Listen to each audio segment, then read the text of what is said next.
Chapter 1. The Call in the Night. The windmill stopped churning on a night so crisp it could snap your thoughts in half. It was October 1940, and I, Archie Goodwin, was in the office of Nero Wolfe's brownstone on West 35th Street, Manhattan, nursing a glass of milk and a grudge against paperwork. Wolfe, the genius detective who weighs a seventh of a ton and prefers orchids to people, was upstairs in the greenhouse, fussing over his plants like a mother hen. The clock ticked past 7, and I was ready to call it a night when the phone jangled, sharp and insistent, like a warning shot. I picked up, expecting some crank or a client with a lost dog. Instead, a woman's voice, low and trembling, cut through the line. "Mr. Wolfe, please, it's urgent. There's been a murder." Her words hung in the air, heavy as the fog rolling off the Hudson. I leaned forward, my pulse quickening. "This is Archie Goodwin, Mr. Wolfe's assistant. Who's this, and what's the trouble?" "Elise Vanderveer," she said, her voice cracking like thin ice. "My brother, Harold Vanderveer, was found dead tonight, stabbed, near the windmill on our estate, upstate, near Albany. The police are useless, and I need Mr. Wolfe's help." She paused, then added, "Money is no object." That last bit was music to my ears, and I knew it'd be a symphony for Wolfe. I tried to calm her, but her words tumbled out, something about a family estate, a historic windmill, and a moonlit scene straight out of a Gothic novel. Wolfe doesn't take phone calls, not even for a dame in distress, so I told her to come to the brownstone at 8. She agreed, her voice steadier, but still laced with fear. I hung up, scribbled a note, and climbed the stairs to the greenhouse, where Wolfe was inspecting a Cattleya hybrid with the focus of a jeweler eyeing a diamond. "Boss," I said, leaning against the doorframe, "we've got a live one, Elise Vanderveer, upstate. Her brother's been knifed near a windmill. She's coming here in an hour, and she's got deep pockets." Wolfe didn't look up, but his lips twitched, a sure sign he was listening. "A windmill, Archie. In upstate New York? Curious. Very well, I'll see her." He waved a hand, dismissing me, but I caught the glint in his eye. A windmill wasn't just curious, it was catnip to his intellect. Paused for breath. "What do you make of that, folks? Ever heard of a murder under a windmill's shadow? Drop your thoughts below. Maybe a creepy spot you visited that'd fit a case like this." Back in the office, I tidied up, stashing papers and straightening the desk. The brownstone, with its warm oak paneling and the faint aroma of Fritz Brenner's cooking from the kitchen, felt like a fortress against the chaos of the world. But tonight, chaos was knocking. I checked my watch, 7:45 p.m., and poured another glass of milk, wondering what kind of dame Elise Vanderveer would be. Rich, sure, but was she a grieving sister or a schemer with an angle? At 8 sharp, the doorbell buzzed. I opened the door to a woman in her 40s, dressed in a mink coat that screamed money, but with eyes that screamed trouble. Her face was pale, her dark hair pinned tightly, and her hands clutched a handbag like it was a lifeline. "Mr. Goodwin?" she asked, her voice softer in person but still taut. I nodded, ushered her in, and led her to the office, where Wolfe sat in his custom-built chair behind the desk, looking like a Buddha statue with a brain to match. "Mrs. Vanderveer," Wolfe said, his tone smooth but commanding. "Please sit." She took the red leather chair, her movements precise, like a dancer avoiding a misstep. I grabbed my notebook and settled at my desk, ready to record every word. Wolfe doesn't trust memory, he trusts my shorthand. "Tell me everything," Wolfe said, leaning back, his fingers interlaced over his vest. Elise took a shaky breath and began. Her brother, Harold Vanderveer, was 52, a businessman who'd inherited the family estate near Albany. The estate, a sprawling affair with a mansion, gardens, and a centuries-old windmill, was her pride and joy. Harold, though, saw it as a cash cow. He'd been selling off parcels of land, stirring up family tension. Last night, under a full moon, he was found dead near the windmill, a knife in his chest. The windmill's sails, usually turning in the breeze, were still, frozen, she said, like a clock stopped at the moment of death. The police think it was a robbery, she said, her voice rising. Some drifter, they say, but Harold's wallet was still in his pocket, and the knife, it's not something a vagrant would carry. It's ornate, old, like something from a museum. Her eyes met Wolfe's, pleading. Mr. Wolfe, I need you to find out who did this. I can't trust the locals. They're out of their depth. Wolfe's eyes narrowed, a sign his brain was already turning. Describe the scene, Mrs. Vanderveer. Every detail. She did, painting a picture of the windmill's shadow stretching across the lawn, the moonlight glinting off the knife, and the eerie silence of the stopped sails. I scribbled furiously, catching the way her hands trembled when she mentioned the windmill. Was it grief or something else? Wolfe asked a few pointed questions about Harold's enemies, the family's finances, the windmill's history. Elise admitted Harold had rivals in business, men who'd lost fortunes to his deals, but she couldn't name anyone specific. The windmill, she said, was a relic from Dutch settlers, maintained by a groundskeeper named Peter Groot. He's devoted to it, almost obsessed. I made a mental note. Peter Groot, potential suspect. Wolfe leaned forward, a rare move. Mrs. Vanderveer, I will take the case, provided you agree to my terms. I require access to the estate and all its occupants. Archie will arrange transportation for tomorrow morning. Her face softened with relief, and she nodded. Anything you need, Mr. Wolfe? She handed me a check, $5,000, a nice start, and left, promising to meet us at the estate. Scene transition. Shift to planning. Pause for breath. What's with that windmill, huh? Why'd it stop? Got a hunch about who might have wanted Harold dead? Share your guesses in the comments. Back in the office, I booked a car for the morning, a black sedan, big enough for Wolfe's bulk. He grumbled about leaving Manhattan, calling it an affront to civilization, but I could tell he was hooked. A windmill, a knife, a rich family with secrets. It was the kind of puzzle he lived for. I headed to the kitchen, where Fritz was preparing a late supper. Archie, he said, stirring a pot of coq au vin, is this case dangerous? I grinned. Only to my sanity, Fritz. I filled him in, and he shook his head, muttering about madmen and blades. Fritz, our chef and housekeeper, is a genius with a skillet, but worries like an old ant. I reassured him we'd be fine, then headed upstairs to pack. The estate was 3 hours' drive, and I wanted to be sharp. As I folded a shirt, I thought about Elise's story. The knife bothered me, too fancy for a random killing. And the windmill stopping? That wasn't just mechanics, it felt like a signal. I called Saul Panzer, Wolfe's top operative, to start digging. Saul, I said, get me everything on Harold Vanderveer and his family. Business deals, enemies, the works. And look into a guy named Peter Groot, groundskeeper. Saul, always reliable, promised results by morning. I hung up, feeling the case take shape. A murder, a windmill, a rich family with secrets. Wolfe was going to love this, even if he'd never admit it. Chapter 2. Shadows on the Estate. The drive to the Vanderveer estate felt like a journey into a different world, one where Manhattan's clamor faded and the countryside's quiet pressed against you like a warning. It was the morning after Elise Vanderveer's visit to the brownstone, October 1940, and I was behind the wheel of a black sedan, navigating the winding roads north of Albany. Nero Wolfe, my boss and the only detective who could make a case feel like a chess game, sat in the back, his bulk filling the seat like a mountain in a pinstripe suit. He was silent, save for the occasional grunt of displeasure at the bumps in the road.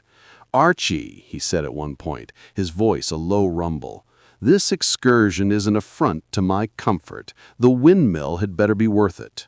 I grinned into the rearview mirror. "It's a murder, boss. That's your kind of puzzle." He humphed, but I knew he was hooked. A knife, a windmill, a rich family with secrets. It was the kind of case that got his brain humming. The air was crisp, the sky a flat gray, and as we crested a hill, the Vanderveer estate came into view. It sprawled across acres of rolling green, a mansion of stone and ivy at its heart, with gardens that looked like they belonged in a painting. And there, on a rise, stood the windmill, its sails motionless, looming like a giant frozen in time. I felt a shiver, not from the cold, but from the way its shadow stretched across the lawn, dark and heavy. We pulled up to the mansion, and Elise Vanderveer was waiting, her mink coat swapped for a somber black dress that still screamed money. Her face was pale, her eyes red-rimmed, but she held herself with the kind of poise that comes from practice. "Mr. Wolfe, Mr. Goodwin," she said, her voice steady now. "Thank you for coming." I nodded, but Wolfe just inclined his head, already scanning the surroundings like a hawk. "Archie," he said at one point, his voice a low rumble, "this excursion is an affront to my comfort. The windmill had better be worth it." I grinned into the rearview mirror. "It's a murder, boss. That's your kind of puzzle." He humphed, but I knew he was hooked. A knife, a windmill, a rich family with secrets. It was the kind of case that got his brain humming. The air was crisp, the sky a flat gray, and as we crested a hill, the Vanderveer estate came into view. It sprawled across acres of rolling green, a mansion of stone and ivy at its heart, with gardens that looked like they belonged in a painting. And there, on a rise, stood the windmill, its sails motionless, looming like a giant frozen in time. I felt a shiver, not from the cold, but from the way its shadow stretched across the lawn, dark and heavy. We pulled up to the mansion, and Elise Vanderveer was waiting, her mink coat swapped for a somber black dress that still screamed money. Her face was pale, her eyes red-rimmed, but she held herself with the kind of poise that comes from practice. "Mr. Wolfe, Mr. Goodwin," she said, her voice steady now. "Thank you for coming." I nodded, but Wolfe just inclined his head, already scanning the surroundings like a hawk. "Archie," he said at one point, his voice a low rumble, "this excursion is an affront to my comfort. The windmill had better be worth it." Inside, the mansion was all polished wood and old money, with portraits of stern-faced Vanderveers glaring from the walls. Elise led us to a drawing room where the household was gathered, and I got my first look at the players in this drama. Clara Vanderveer, Elise's niece, was a wiry young woman in her 20s, with sharp green eyes and paint-stained fingers clutching a sketchbook. She had the look of someone who saw more than she said. Peter Groot, the groundskeeper, was a lean ditchman with weathered hands and a nervous twitch in his jaw, his eyes flicking to the window where the windmill stood. Margaret Holt, the housekeeper, was a stout woman with a face like a locked door, her gray hair pulled tight. And then there was Inspector Kramer, puffing on a cigar and looking as cheerful as a man who'd bitten into a sour apple. "Wolfe," he growled, "you're wasting your time. This is a simple case. Some drifter knifed Harold for his wallet and ran." Wolfe settled into a chair that creaked under his weight, his eyes half closed. "Inspector," he said, his tone dripping with disdain, "your penchant for simplicity is charming but misguided. Show me the body." Kramer's face reddened, but he led us, outside muttering about fancy detectives. I followed, notebook in hand, my eyes on the windmill. Its sails, still frozen, creaked faintly in the breeze, like a ghost trying to speak. Harold Vanderveer lay where he'd fallen, near the windmill's base, his body covered with a tarp. Kramer pulled it back, revealing a man in his 50s, his suit rumpled, a knife protruding from his chest. The blade was no ordinary shiv. It was ornate, with a carved handle that looked like it belonged in a glass case, not a murder scene. Wolfe studied it, his face impassive, but I knew his mind was racing. I noticed footprints in the soft earth nearby, one set deep, deliberate, like someone standing their ground, another lighter, almost fleeting, as if someone had been running. I pointed them out to Wolfe, who nodded slightly. "Interesting, Archie," he murmured. "Note the direction. Scene transition. Shift to investigation. Pause for breath. Footprints, huh? 2 sets, One heavy, one light. Who's running and who's standing still? Got a theory? Share it below. Back in the drawing room, Wolfe began his questions, his voice calm but cutting. Elise repeated her story. Harold had enemies, mostly business rivals, but no one she could name. Clara, sketching in the corner, said her uncle was a bully, always pushing people around, but she didn't think he deserved a knife in the chest. Peter, when asked about the windmill, fidgeted like a kid caught stealing cookies. The gears jammed, he said, his accent thick. Old machinery, you know. Margaret, the housekeeper, was a brick wall, answering in monosyllables and avoiding eye contact. I jotted it all down, but my gut told me everyone was holding something back. Wolfe zeroed in on Peter. Mr. Groot, why did the windmill stop precisely on the night of the murder? Peter's face went pale, his hands twisting. Just a coincidence, sir. Mechanical failure. Wolfe's eyes narrowed, a sign he wasn't buying it. I slipped out to poke around the windmill while Wolfe kept them talking. The structure was ancient, its wooden beams weathered but solid. I climbed the narrow stairs to the gear room where the massive cog sat still. On the doorframe, I found a scrap of blue silk, caught on a splinter. It looked like the scarf Clara had been wearing. I tucked it into my pocket, wondering if it was a clue or a plant. Pause for breath. That silk's nagging at me. Is Clara careless, or is someone trying to point the finger? What's your take? Back inside, I reported the silk to Wolfe in private. He humphed, filing it away in that big brain of his. Saul Panzer called with preliminary dirt. Harold had been selling off family land, which infuriated Elise, who saw the estate as her legacy. Clara stood to inherit a chunk of money if Harold was out of the picture. Peter had a sketchy past in Amsterdam, something about a smuggling ring, though nothing concrete. Margaret, the housekeeper, had been skimming household funds, which Harold might have discovered. Everyone had a motive, and nobody had a solid alibi for the time of the murder, estimated around midnight. Kramer was meanwhile doubling down on his drifter theory, waving a report about a vagrant's camp found a mile away. "We've got footprints leading from the camp to the estate," he said, smug.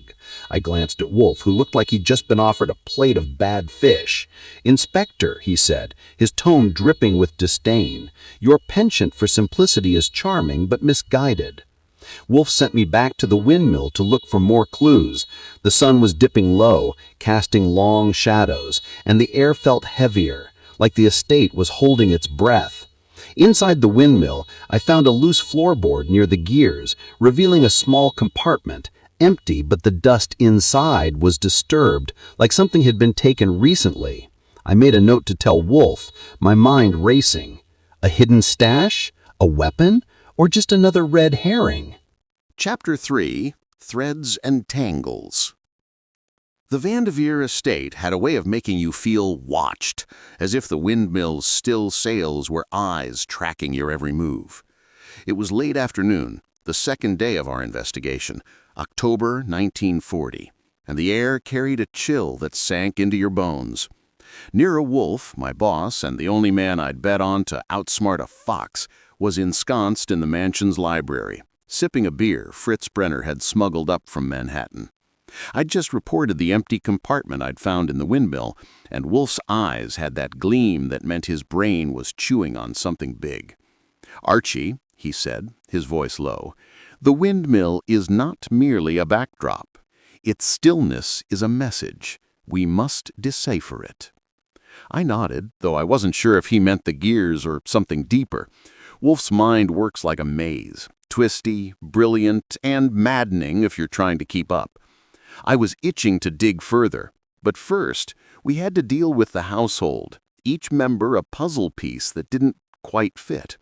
Elise Vanderveer, Clara, Peter Groot, Margaret Holt, they all had secrets, and I was betting one of them held the key to Harold Vanderveer's murder. What do you think, folks? A windmill that stops the night of a murder? Coincidence or clue? Drop your thoughts below. Got a favorite mysterious spot you'd want Wolfe to tackle next? Wolfe had me summon the household to the library, where he sat like a judge in his oversized chair, the rest of us scattered around like defendants. Elise stood by the window, her black dress absorbing the fading light. Clara, the niece, sat cross-legged on a sofa, sketching the windmill with quick, angry strokes.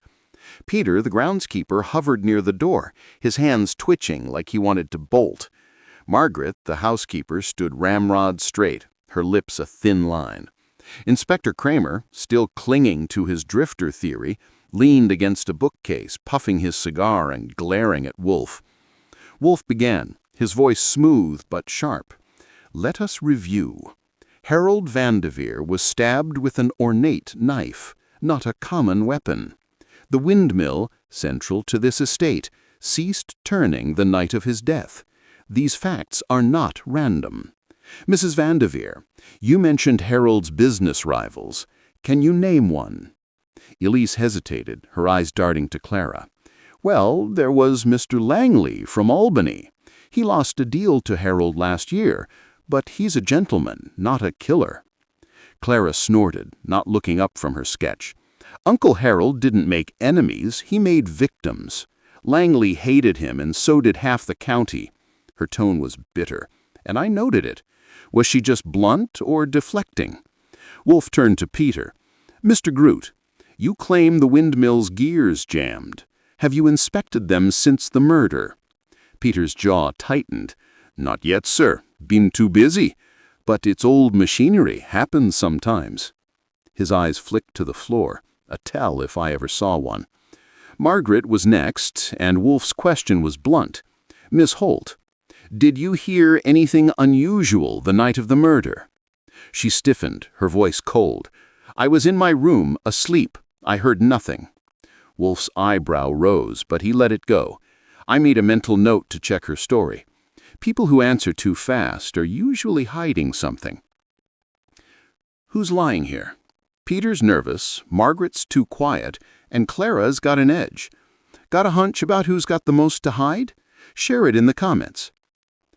I slipped out to tail Peter, figuring he was the weakest link. He headed to the windmill, his steps quick, like a man with a purpose. I kept my distance, sticking to the shadows of the garden hedges. The windmill loomed ahead, its shadow stark against the dusk. Peter climbed the stairs to the gear room, and I followed, quiet as a cat. Inside, he was poking at the gears with a wrench, muttering in Dutch. I caught a word, verdome, a curse, and not the happy kind. "Trouble, Peter?" I said, stepping into the light. He jumped, nearly dropping the wrench. "Mr. Goodwin, just checking the gears." "Funny time for maintenance," I said, leaning against the wall. "Why'd the windmill stop, really?" His face went gray, and he stammered. "I told you, mechanical failure." But his hands shook, and I saw a smudge of oil on his sleeve, fresh, not from days ago. I let him squirm, then left, knowing I'd rattled him. Back at the mansion, I reported to Wolfe, who was finishing his beer.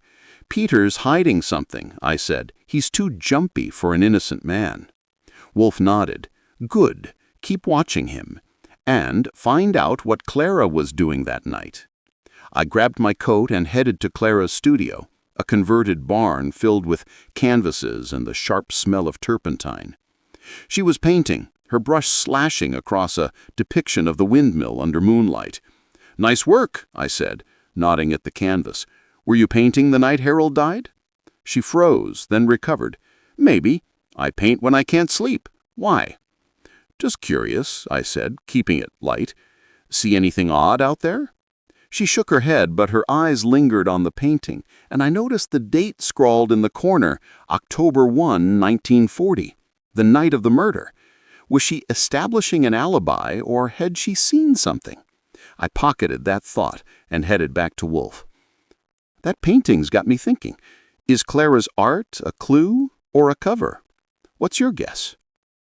Saul Panzer arrived that evening looking like a bookkeeper, but with the instincts of a bloodhound.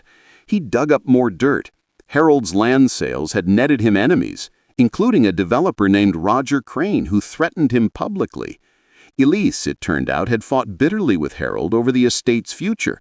She wanted it preserved, he wanted it sold. Clara's inheritance was substantial, enough to tempt anyone. Peter's past in Amsterdam included a stint in jail for theft, though he'd been clean since coming to America.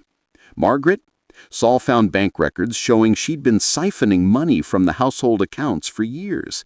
Harold had been auditing the books, which might have put her in a corner. Wolfe absorbed this, his fingers steepled. A web of motives, Archie. The knife is the thread that ties it all together. We need its origin. I suggested checking the mansion's antiques, but Wolfe shook his head. The windmill, Archie. It holds the answer. I wasn't sure what he meant, but I trusted his instincts. He sent me back to the windmill, this time with Saul to look for anything we'd missed. The moon was rising, casting the windmill's shadow like a dark finger across the lawn. Saul and I searched the gear room, finding a small brass key hidden under a loose gear. It was old, engraved with a tiny windmill symbol. "This mean anything to you, Saul?" I asked. He shook his head but pocketed it for Wolfe. As we left, I noticed a faint scratch on the windmill's door frame near where I'd found the silk scrap. It looked fresh, like someone had forced the door. Another clue or another distraction? Chapter 4. The Gears of Suspicion. The Vanderveer estate was starting to feel like a chessboard, with every move calculated and every piece hiding a secret. It was the third day of our investigation, October 1940, and the windmill's motionless sails still loomed over the grounds, casting a shadow that seemed to darken everyone's mood. Nero Wolfe, my boss and the sharpest mind I've ever met, was holed up in the mansion's library, sipping beer and turning the case over in his head like a jeweler inspecting a flawed gem. I'd just handed in the brass key Saul Panzer and I found in the windmill, its tiny windmill engraving glinting under the lamplight. "Archie," Wolfe said, his voice low and deliberate, "this key is a fulcrum. It unlocks more than a door. It unlocks intent."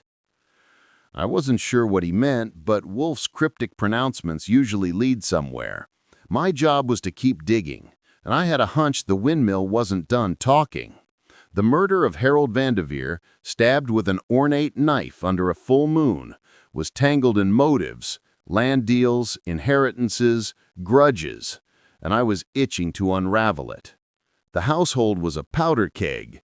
Elise, the grieving sister, Clara, the sharp-tongued artist, Peter, the jittery groundskeeper, and Margaret, the housekeeper with a poker face. And then there was Inspector Kramer, still barking about his drifter theory like a dog with a bone. What do you make of that key, folks? A literal lock or something symbolic? Drop your thoughts below.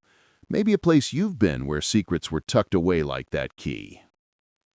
I started the day by tailing Clara to her studio, the converted barn where she painted her moody windmill scenes. The air smelled of turpentine and regret, and Clara was at her easel, slashing paint with a ferocity that didn't match her slight frame. "Morning, Miss Vanderveer," I said, leaning against the door frame. "That painting from the murder night. Mind if I take another look?" Her brush paused, and her green eyes flicked to me, wary. "Why? It's just a painting." I shrugged, keeping it casual. "Humor me." She led me to the canvas, the windmill under moonlight, dated October 1st, 1940. The detail was uncanny, the shadow of the sails, the glint of dew on the grass, too precise for someone just painting to stay awake, as she'd claimed.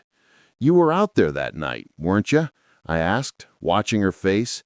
She stiffened, then laughed, a brittle sound. "You're fishing, Mr. Goodwin. I painted for memory." But her fingers twitched, and I filed that away. Was she sketching a crime scene, or just a coincidence?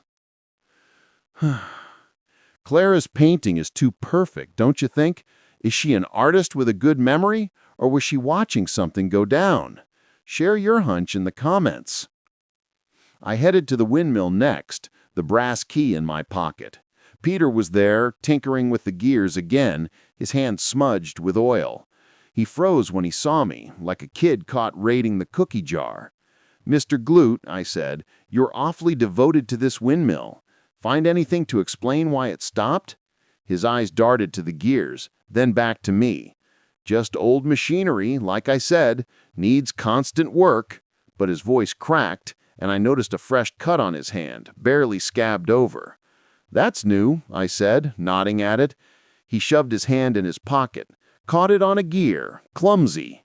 I didn't buy it, but I let him squirm and moved on. Inside the gear room, I examined the compartment where we'd found the key. The dust was still disturbed, and I spotted a faint smear of oil, same shade as on Peter's sleeve. The scratch on the doorframe caught my eye again, and I ran my finger over it. It was deep, like someone had pried the door open with a tool. I tested the key in the windmill's lock. It didn't fit. So what did it open? A hidden safe? A secret stash?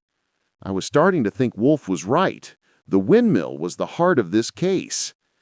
Back at the mansion, Saul Panzer had more dirt. He'd tracked down Roger Crane, the developer who'd threatened Harold over a land deal. Crane had an alibi, dinner in Albany with witnesses, but Saul wasn't convinced it was airtight. Elise, Saul reported, had been seen arguing with Harold the day before the murder, loud enough to rattle the windows. Clara's bank account showed a recent deposit, small but unexplained, and Margaret's skimming had been going on for years, with Harold's audits closing in. Peter's Amsterdam past was murkier, rumors of a stolen artifact, possibly a knife, tied to his family. I relayed this to Wolfe, who was now on his second beer, his eyes half closed, but his mind wide open.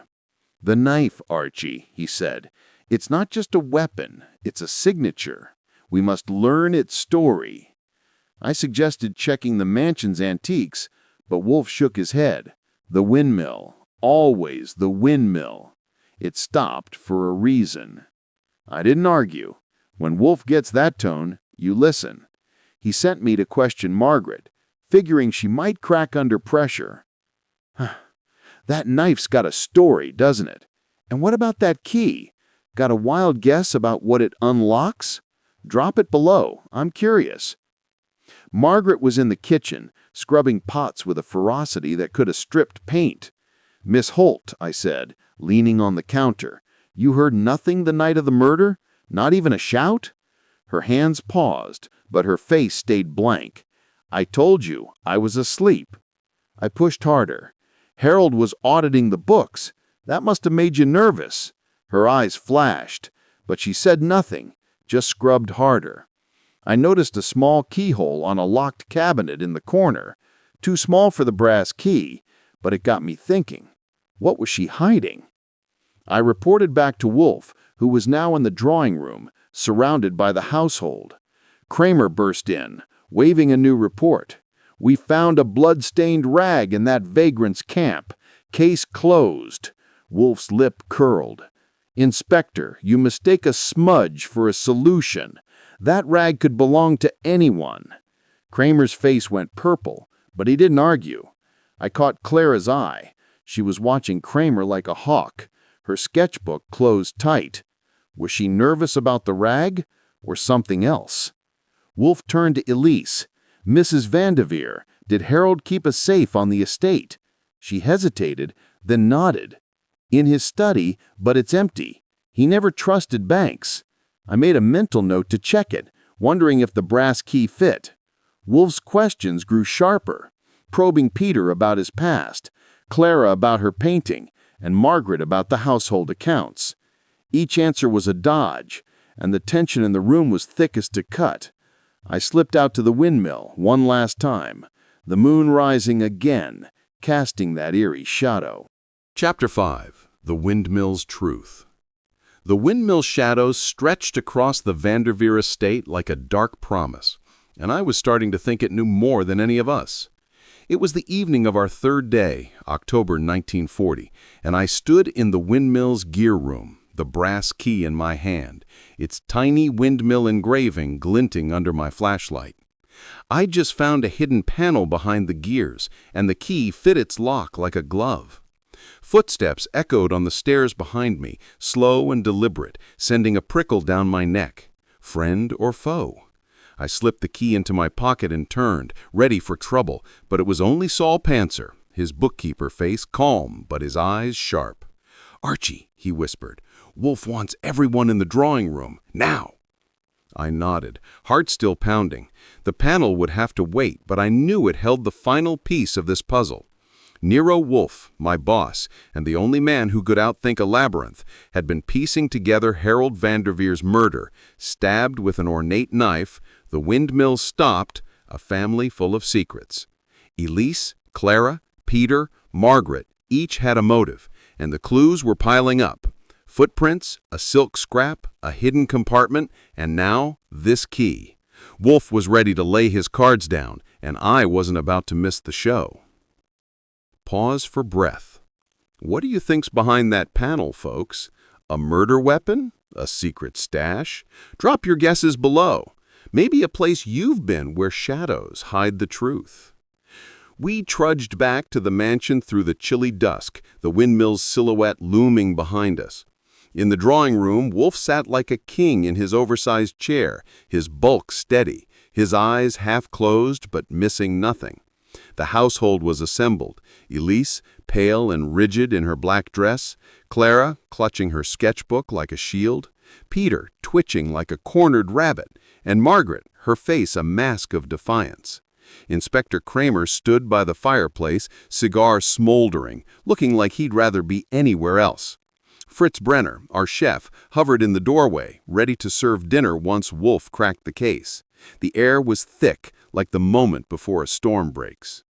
Wolfe began, his voice low but commanding. "Ladies and gentlemen, the murder of Harold Vanderveer was no random act. It was deliberate, personal, and tied to this windmill." He paused, letting the word hang, and I saw Peter flinch.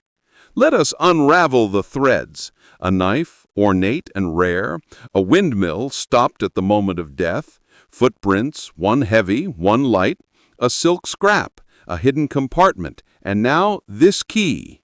He nodded at me, and I held up the brass key, its engraving glinting under my flashlight. Scene transition. Shift to revelation. Pause for breath. "That key's got everyone's attention, doesn't it? Who's sweating the most right now? Share your pick in the comments." Wolfe turned to Elise. "Mrs. Vanderveer, you love this estate, particularly the windmill, a symbol of your family's legacy. Harold's plan to sell it to developers threatened that legacy, did it not?" Elise's eyes widened, but she nodded. "Yes, but I didn't kill him." "Perhaps, but your grief masks something deeper." He shifted to Clara. "Miss Vanderveer, your painting, dated the night of the murder, places you near the windmill. An alibi or a confession?" Clara's knuckles whitened on her sketchbook. "I painted from memory," she snapped, but her voice shook.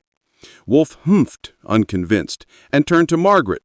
"Miss Holt, your theft from the household accounts was about to be exposed by Harold's audits. A motive, yes?"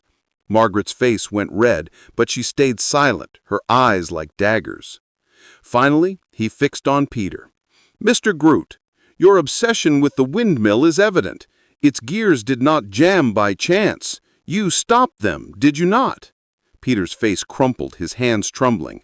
I had to protect it," he stammered. Wolfe leaned forward, a rare move. "Protect it or hide your crime. The knife, Mr. Groot, is yours, a family heirloom from Amsterdam, stolen years ago, reclaimed by you." The room went still. Kramer's cigar froze mid-puff, and I leaned forward, notebook ready, as Wolfe laid it out. "The knife was no ordinary weapon. Its ornate handle, a relic of Dutch craftsmanship, points to you, Mr. Groot. Harold planned to sell the windmill, your life's work. You argued with him that night, under the moonlight. In a rage, you stabbed him, using the knife you kept hidden in the windmill's secret panel." Peter's eyes darted to the door, but Saul was already there, blocking his path. Wolfe continued, relentless. "You stopped the windmill to create a distraction, hoping to draw attention from the crime. The silk scrap torn from Clara's scarf was a clumsy attempt to frame her. The footprints, your heavy tread and Clara's lighter ones from when she sketched nearby, confused the scene. The key, found by Archie, unlocked the panel where you hid the knife before the murder." He nodded at me, and I described the panel, the oil smudge, the fresh scratch on the doorframe. Peter broke. "He was going to destroy it," he shouted, his accent thick with despair. "The windmill! My family's legacy! I begged him to stop, but he laughed. I didn't mean to kill him. It just happened." Elise gasped. Clara dropped her sketchbook, and Margaret's mask cracked, her eyes wide. Kramer, red-faced, stepped forward. "You're under arrest, Groot," he growled, cuffing Peter as he sagged defeated. Pause for breath. Justice is served, but doesn't it feel heavy? What do you think Peter's hiding in that panel besides the knife? Drop your ideas below. Wolfe leaned back, satisfied. "Inspector, you may take credit, but the windmill told the tale." Kramer muttered something unprintable, but nodded. Elise sobbed quietly. Clara stared at the floor, and Margaret slipped out, probably relieved her own secret stayed buried. Wolfe turned to Fritz, who'd been watching from the doorway. "Fritz, dinner. Something substantial." Fritz grinned and headed to the kitchen, promising a feast to rival Manhattan's finest. Scene transition. Shift to resolution. Pause for breath. Resolution. The case was closed, but the estate felt like it was holding its breath, as if the windmill's shadow still whispered secrets. I glanced at Clara, wondering if her painting held more than she had admitted. Maybe another case, another time. Epilogue. Back in Manhattan, Wolfe was back with his orchids, grumbling about the countryside's barbarity. I typed the report, the brass key on my desk, a reminder of the windmill's truth. The sales were turning again, Saul reported, Peter's sabotage undone. But I couldn't shake the feeling we'd missed something, a shadow in the shadows.